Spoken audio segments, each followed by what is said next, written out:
भाजपा के स्थानीय काउंसलर स्नेहलबेन पटेल ने सांसद डॉक्टर हेमांग जोशी को ट्रैक्टर में बिठाकर बाढ़ग्रस्त इलाकों का जायजा दिलवाया।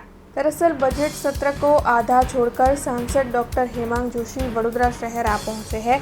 तब अपनी 2 दिनों की वडोदरा की मुलाकात के दौरान वो बाढ़ग्रस्त इलाकों का जायजा ले रहे हैं। सविता अस्पताल के पास मौजूद प्रथम रेसिडेंसी में बारिश का पानी भरा हुआ है, जहां पर सांसद डॉक्टर हेमांग जोशी पहुंचे।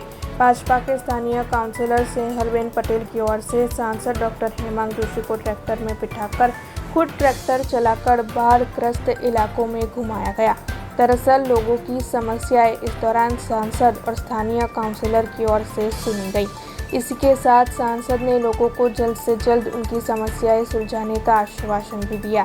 आपको बता दें कि दक्षिण इलाके के हाईवे पर मौजूद सभी सोसाइटियों में आ रहे पानी को रोकने के लिए जल्द ही एक एक्शन प्लान तैयार किया जाएगा, ऐसा आश्वासन सांसद डॉक्टर हेमांग जोशी की ओर से लोगों को दिया गया है। હવે આ લોકો છે ને 4 દિવસ સુધી આ લોકોને એક આશા અમારા યુનિટ હોલ્ડરને બધાને હતી કે કોર્પોરેશન તરફથી કંઈક ને કંઈક સુવિધા મળીને પાણી નીકળી જશે, પણ આ 4 દિવસ થઈ ગયા છે। તમે જોઈ શકો છો બધા ભેગા થયા છે અને મારી પાસે એવી રજૂઆત લઈને આવ્યા છે કે આપણે હાઈવે તરફ જઈએ। 285 મકાન છે અને આપણે હાઈવે બ્લોક કરીએ, જેથી કરી હાઈવે બ્લોક કરવાથી ગાંધીનગરમાં બેઠેલાઓ અને દિલ્હીમાં બેઠેલાઓને ખબર પડે। હવે ત્યાં સુધીની સ્થિતિ સર્જાઈ છે। હવે એ લોકોને અત્યારે મેં સમજાયા છે કે મને કોર્પોરેશનમાંથી આશ્વાસન આપ્યું છે કે ભાઈ જેસીબી મોકલીએ છીએ। જો એમનું જેસીબી અત્યારે કદાચ 1-2 કલાકની અંદર આ પાણીનો અમારો નિકાલ નહીં આવે તો મારે ના છૂટકે એમને પરમિશન આપવી પડશે કે હા તમે હાઈવે જઈ અને હાઈવે બ્લોક કરો, કારણ કે મારી બી મજબૂરી છે। બધા જ યુનિટ હોલ્ડર તમે જોઈ શકો છો કે બધા ભેગા થયા છે અને જવાની બિલકુલ તૈયારી કરી રહ્યા છે। હવે આગળનું એ તો હવે જો નહીં થાય તો અમારે એ પણ પગલું લેવું પડશે। પ્રથમ રેસિડેન્સીની અંદર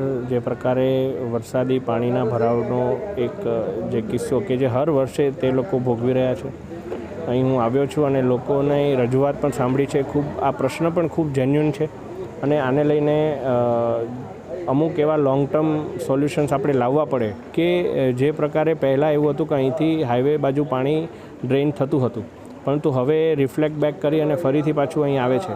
પંપથી પણ તેઓ પ્રયત્ન કરી રહ્યા છે, પણ એ પણ બીજી દિવાલથી એ ફરીથી પાછું આવવાનું એક સ્થિતિનું નિર્માણ થયું છે।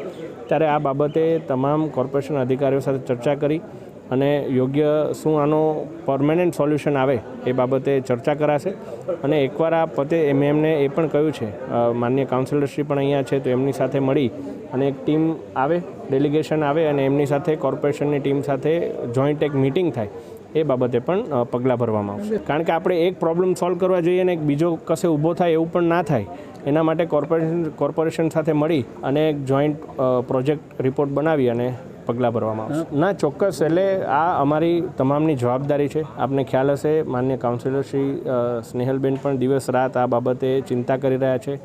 એક પ્રથમ રેસિડેન્સીના પરિવારના સભ્યો હોય એ રીતે લડત આપી રહ્યા છે અને તમામ અમારા કોર્પોરેશનના પદાધિકારીઓ પણ દિવસ રાત વિવિધ વિસ્તારોમાં જઈ અને આ બાબતની ચિંતા, લોકોની રજૂઆત સાંભળી, ઘણા લોકો ઉગ્ર રજૂઆત કરતા હોય, ઘણા વ્યવસ્થિત રીતે વાત કરતા હોય, પણ જે કંઈ પણ કરતા હોય આપણું ફોકસ, કોન્સન્ટ્રેશન પ્રોબ્લેમ પર રહી અને પ્રોબ્લેમ કઈ રીતે સોલ્વ થાય એ માટેનું આપણે રાખવાનું છે અને એ બાબતે યોગ્ય પગલાં ભરવામાં આવશે। हमसे जुड़े रहने के लिए हमारे YouTube चैनल को सब्सक्राइब करें और नई वीडियो की नोटिफिकेशन के लिए बेल आइकॉन को दबाएं।